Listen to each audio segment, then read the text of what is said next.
Hello दोस्तों, मैं Shivam Sharma talk on sociology channel में आपका स्वागत करता हूं।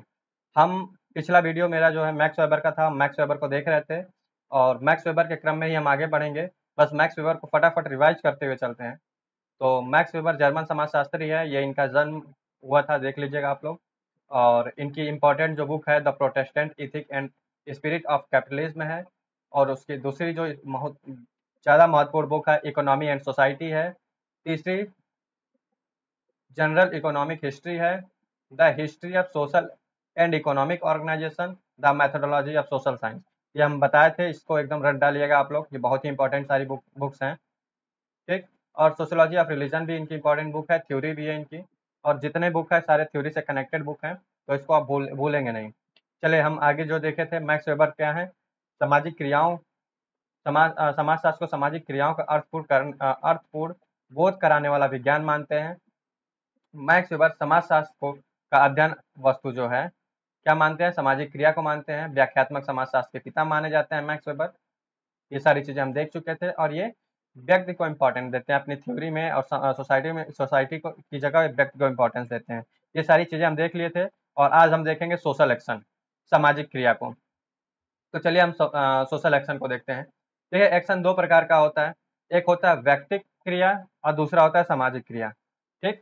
एक्शन क्या होता है, दो तरह के होते हैं, एक क्या होता है व्यक्तिक क्रिया, एक होता है सामाजिक क्रिया। अब व्यक्तिक क्रिया क्या होता है, व्यक्तिक क्रिया ऐसा क्रिया होता है जिसके करने से किसी को समाज में दूसरे व्यक्ति को कोई फर्क नहीं पड़ता है, कोई इफेक्ट नहीं पड़ता है, या आप किसी से प्रेरित होकर कोई काम नहीं करते हैं। ठीक। तो उसे कहते हैं व्यक्तिक क्रिया। जैसे आप सुबह सुबह 4 बजे उठ रहे हैं, 8 बजे उठ रहे हैं या 10 बजे उठ रहे हैं, आप इससे कोई किसी से मतलब नहीं है, ये आपका व्यक्तिक क्रिया हुआ। आप भोजन सुबह का भोजन सुबह 10 बजे कर रहे हैं या शाम को 6 बजे कर रहे हैं, ये आपकी व्यक्तिक क्रिया हुई। आप देर रात तक पढ़ाई कर रहे हैं या सुबह से जो है कि रात में जल्दी सो जा रहे हैं, ये आपकी क्या हुई, व्यक्तिक क्रिया हुई। उसके बाद हम देखते हैं सामाजिक क्रिया क्या है। तो सामाजिक क्रिया को समझने के लिए सबसे पहले ये समझेंगे कि मैक्स वेबर सामाजिक क्रिया उसे कहते हैं जिसमें व्यक्तिनिष्ठ मतलब सब्जेक्टिविटी हो। सब्जेक्टिविटी मीनिंग जिसका निकले उसको क्या कहते हैं, सामाजिक क्रिया कहते हैं। ठीक। तो सामाजिक क्रिया को के बारे में हम समझते हैं। सामाजिक क्रिया के लिए मैक्स वेबर कहते हैं दो व्यक्तियों का होना जरूरी है। ठीक। और सामाजिक क्रिया होता कैसे है, तो सामाजिक क्रिया में क्या होता है कि जो व्यक्ति काम करते हैं या आप जो कार्य कर रहे हैं उससे किसी पे इफेक्ट पड़े। ठीक।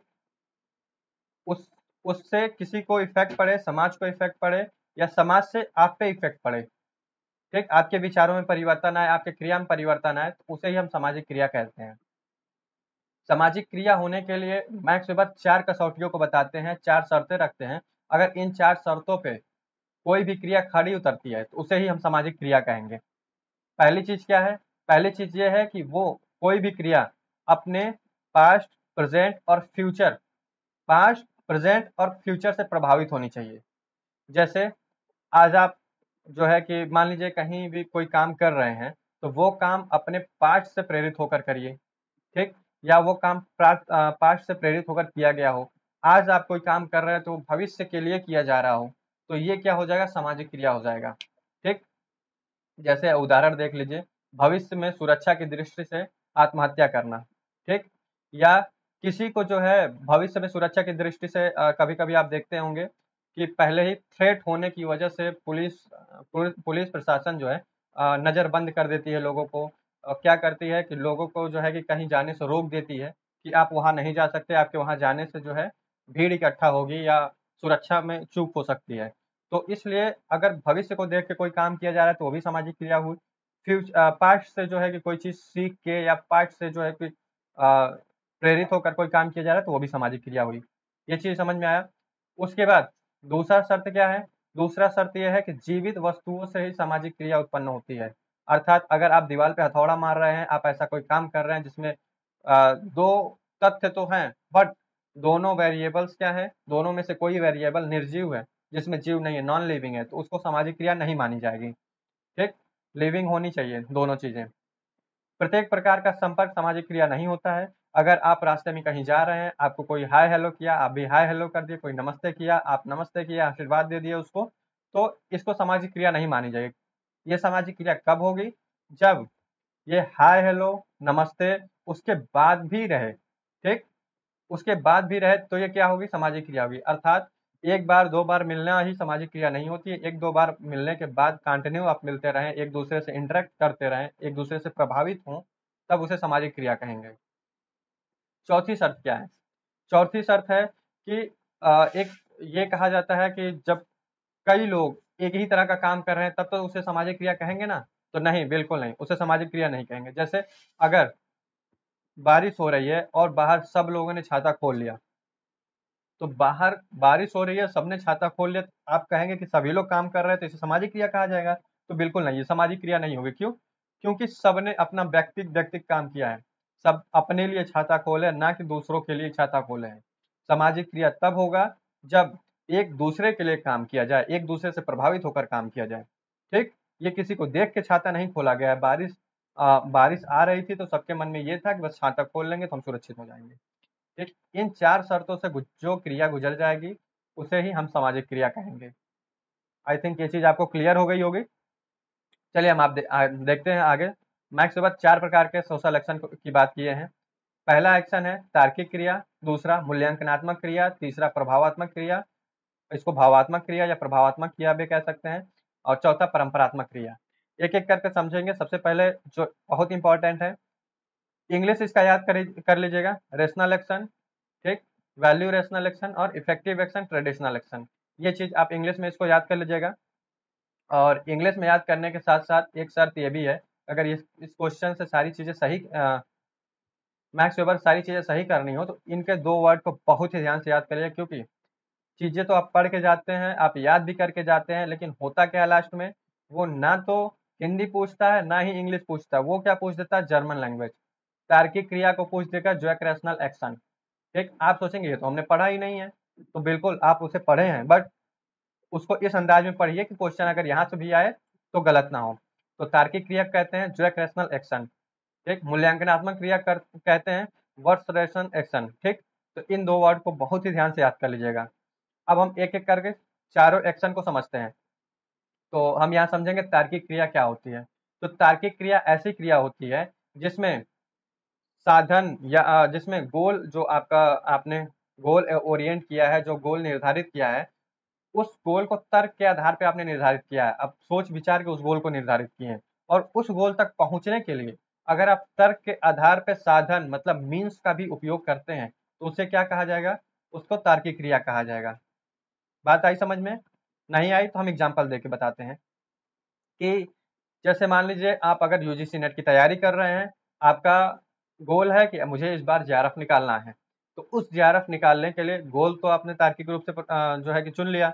अब उस गोल को तार्किक रूप से चुने हुए गोल को अचीव करने के लिए आप क्या करेंगे, तार्किकता से उसमें सबसे पहले सिलेबस डाउनलोड करेंगे। सिलेबस डाउनलोड करने के बाद सिलेबस को अच्छे से पढ़ेंगे। सिलेबस को अच्छे से पढ़ने के बाद आप ये देखेंगे कि कौन कौन सी बुक इंपॉर्टेंट है और कौन सा मैटर किस बुक में मिल जाएगा, और हमें कितनी चीज़ें पढ़नी पड़ेगी, कितनी चीज़ें छोड़नी पड़ेंगी। उस आधार पे आप तैयारी को बरकरार रखेंगे, उसे ही हम कहेंगे तार्किक क्रिया। आई बात समझ में? उसके बाद हम चलिए इसका दूसरा एग्जाम्पल देते हैं। तो आप सिविल इंजीनियर को तो जानते होंगे। सिविल इंजीनियर का काम क्या होता है, सड़क बनाना, पुल बनाना, ये सारे काम किसके होते हैं, घर बनाना, बिल्डिंग बनाने, ये सिविल इंजीनियर का काम होता है। तो सिविल इंजीनियर को अगर एक नदी पे पुल बनाना है, और वो पुल ऐसा बनाना है जो पुल बाढ़ के दिनों में भी उतना ही टिकाऊ रहे, तो वो क्या करेगा, सबसे पहले उस नदी की गहराई को नापेगा। उस नदी में हर समय जो है कि बरसात के समय जब पानी सूखता है, उस समय जब पानी सबसे ज्यादा रहता है, उस समय कितना प्रभाव रहता है पानी का, कितना पानी का प्रवाह रहता है। ठीक, ये सारी चीजों को देखेगा, आंकड़ा निकालेगा, अपने अनुभव और अपने जो है कि आंकड़े के अनुसार उसमें मटेरियल का यूज करेगा, कितना सीमेंट डालना पड़ेगा, कितना सरिया डालना पड़ेगा, कब कौन सी चीज किस तरह इफेक्ट करेगी। ये सारी चीजों को देखते हुए जब वो पुल बनाता है, ठीक, ब्रिज बनाता है और सक्सेस हो जाता है, तो उसे ही कहते हैं तार्किक क्रिया। एक एग्जाम्पल हम इसमें आपको और दे सकते हैं। आप सट्टा बाजार तो सुने होंगे, शेयर बाजार हो गया, या आप क्रिकेट खेलते हो, क्रिकेट देखते हो, क्रिकेट में इंटरेस्ट तो रखते ही होंगे। तो क्रिकेट में एक ऐप है ड्रीम इलेवन। लोग कहते हैं कि ड्रीम इलेवन जुआ है, हालांकि ये चीज पूर्ण रूप से सत्य नहीं है। क्योंकि गवर्नमेंट भी इसे जुआ नहीं मानती है। गवर्नमेंट कहती है कि ये कला है, आप जो है इस पे आँख बंद करके, जुआ वो चीज़ होता है जो आप किस्मत के आधार पे खेलें, लेकिन इसमें किस्मत के आधार पे नहीं खेला जाता है। ये आपके पूर्व ज्ञान पे निर्भर करता है कि आप उसमें जीत रहे हैं कि हार रहे हैं। ये कैसे? ये ऐसे कि अगर आप क्रिकेट देख रहे हो, पहले से आपको अनुभव है कि ये प्लेयर इस बार अच्छा खेलेगा। आप उसका क्या करते हैं, तार्किक रूप से चीज़ों को देखते हैं, उसका रिकॉर्ड देखते हैं, उसको समझने की कोशिश करते हैं, उसके आधार पे आप पैसे लगाते हैं या आप उसको उसमें खेलते हैं, प्ले करते हैं। तो ये भी क्या हो जाएगा, तार्किक आधार पे किया गया काम क्या हो जाएगा, तार्किक क्रिया हो जाएगा। समझ में आया? इसके बाद मुझे नहीं लगता कोई डाउट आपको तार्किक क्रिया से बचेगी और ना ही कोई वीडियो देखने की ज़रूरत पड़ेगी। तो चलिए, अब हम देखते हैं नेक्स्ट, मूल्यांकनात्मक क्रिया। मूल्यांकनात्मक क्रिया में सबसे इंपॉर्टेंट क्या होता है, यहाँ वैल्यू को ध्यान दिया जाता है, वैल्यू को। ठीक, वैल्यू, जैसे कोई गोल निर्धारित है, गोल को अचीव करने के लिए हम अपने वैल्यू के आधार पे ही चलेंगे। ठीक, हमारी कोई वैल्यू होंगी, कुछ नियम बने होंगे, हमारे द्वारा बनाया गया होगा, हमारे समाज के द्वारा बनाया गया होगा, उसके आधार पे चलते हुए हम गोल को अचीव करेंगे तो उसे हम क्या कहेंगे, मूल्यांकनात्मक क्रिया कहेंगे। आई बात समझ में? जैसे अगर आपके समाज में चोरी करना पाप है, तो आप किसी भी चीज़ को अचीव करने के लिए चोरी नहीं करेंगे। आप उसके लिए कड़ी मेहनत करेंगे और उस चीज़ को प्राप्त करेंगे। झूठ बोलना, झूठ आप किसी चीज़ के लिए नहीं बोलेंगे, भले ही आपको सज़ा हो जाए, भले ही उस चीज़ से आपको घाटा देखने को मिले, लेकिन हानि देखने को मिले, लेकिन आप जो है झूठ नहीं बोलेंगे। तो मूल्यों को ध्यान, अपने मूल्यों को ध्यान में रखते हुए जो क्रिया की जाती है उसे क्या कहते हैं, मूल्यांकनात्मक क्रिया कहते हैं। अब तीसरा इफेक्टिव क्रिया, इफेक्टिव एक्शन क्या होता है, प्रभावात्मक क्रिया। प्रभावात्मक क्रिया ऐसा क्रिया होता है कि इसको हम एग्जाम्पल के द्वारा समझेंगे। जैसे ये इमोशनल, इसको कह सकते हैं कि इमोशनल आधार पे किया गया काम जो है प्रभावात्मक क्रिया कहते हैं। जैसे अगर कोई बच्चा स्कूल गया है और पेंसिल खो जाता है उसका, तो घर पे आता है तो मम्मी डांटती हैं, पापा डांटते हैं। ठीक, एग्जाम में अच्छे मार्क्स नहीं लाता है तो घर वाले उसको डांटते हैं, उसको समझाते हैं, उसको मारते पीटते हैं। तो ये क्या हो जाएगा, इमोशनल होकर काम किया जा रहा है, तो प्रभावात्मक एक्शन हो जाएगा ये। उसके बाद परंपरात्मक क्रिया। परंपरात्मक क्रिया में होता क्या है कि हम अपने परंपरा के आधार पे, परंपरा के अनुसार साधन का यूज करते हैं। जैसे अगर हम दिवाली मनाते हैं, तो दिवाली में अगर आपसे कोई पूछे कि आप दिवाली में दीप क्यों जलाते हैं, और होली मनाते हैं तो होली में आप रंग से क्यों खेलते हैं, इस क्वेश्चन का जवाब क्या होगा? इस क्वेश्चन का जवाब ये होगा कि हमारी परंपराओं में ऐसी है, पहले से ये सारी चीज़ें चली आ रही हैं, तो जैसा चला आ रहा है वैसा हम भी कर रहे हैं। बस यही होता है परंपरात्मक क्रिया। परंपरात्मक क्रिया में कोई तार्किक आधार पे कोई चीज़ नहीं, साधन का यूज़, मीन्स का यूज़ नहीं किया जाता है। और इसमें होता क्या है कि जो चीज़ें हमारी परंपराओं से चली आ रही है, हम भी उसका अनुकरण करते हुए क्या करते हैं, गोल को प्राप्त करते हैं, उसे ही हम परंपरात्मक क्रिया कहते हैं। आई होप ये चीज़, चारों क्रिया, चारों एक्शन आपको समझ में आ गया होगा। और हम आगे देखते हैं। मैक्स वेबर सामाजिक क्रिया के अध्ययन को दो पद्धति बताते हैं। मैक्स वेबर कहते हैं कि सोशल एक्शन को दो मेथड से समझ सकते हैं। दो मेथड हैं जिसकी सहायता से हम सामाजिक सोशल एक्शन को समझ सकते हैं। वो मेथड कौन कौन से हैं? वेस्टेहन मेथड और आदर्श प्रयोग, आइडियल टाइप। तो वेस्टेहन मेथड क्या है, सबसे पहले हम ये समझेंगे। वेस्टेहन जो है जर्मन लैंग्वेज है, इसका इंग्लिश मीनिंग होता है अंडरस्टैंडिंग। अंडरस्टैंडिंग का हिंदी मतलब होता है समझ। ठीक, तो जब हम किसी चीज को समझने का प्रयास करते हैं, ठीक, उसे वेस्टेहन पद्धति कहते हैं। अब वेस्टेहन पद्धति में किस तरह से समझने का प्रयास करते हैं, तो बहुत सिंपल वे में आप जान लीजिए। और ये इस यहाँ से क्वेश्चन अगर जो पूछता भी है तो अंदर जाके नहीं पूछता है, बस ये पूछता है कि वेस्टर्न पद्धति से कौन जुड़ा है, आदर्श प्रारूप से कौन जुड़ा है, आदर्श प्रारूप का अध्ययन कौन करता है, और वेस्टर्न पद्धति किसने दिया है। ये क्वेश्चन डायरेक्ट पूछता है यहाँ से। और चलिए वेस्टर्न पद्धति को समझते हैं। वेस्टर्न पद्धति में होता ये है कि कर्ता, जो करता है, एक्टर है, जो क्रिया कर रहा है, ठीक, उसकी जगह पे आप खड़े होकर उस क्रिया को समझें, उस क्रिया की मीनिंग को समझें, यही वेस्टर्न पद्धति है। अर्थात एक कहावत आपने सुनी होगी कि कोई व्यक्ति क्रिया करता है, उससे लाखों सवाल पूछे जाते हैं कि आपने ऐसा क्यों किया, आपने ऐसा क्यों किया, तो वो कहता है मेरी जगह खड़े होकर देखो, तुम्हें ये चीज़ें सही लगेंगी, तुम मेरी जगह होते तो तुम भी यही करते, या मैं तुम्हारी जगह होता तो मैं भी यही करता। अर्थात वो सब्जेक्टिव मीनिंग निकल रहा है वहाँ पे। ये हो रहा है कि हाँ, जो तुमने किया है वो हम समझ रहे हैं और वो सही है, उस जगह पे हम भी होते तो वही चीज़ करते हैं। यही वेस्टेहन पद्धति है, ठीक? कि उसकी जगह पे खुद को रख के चीज़ों को समझना। उसके बाद आइडियल टाइप क्या है? आदर्श प्रारूप। आदर्श प्रारूप जो आप समझते हैं वो चीज़ें आदर्श प्रारूप नहीं है कि किसी भी चीज़ को आदर्श मान लिया जाए, एक आइडियल व्यक्ति की बातें सुनी जाए, ये सारी चीज़ें आइडियल टाइप नहीं है।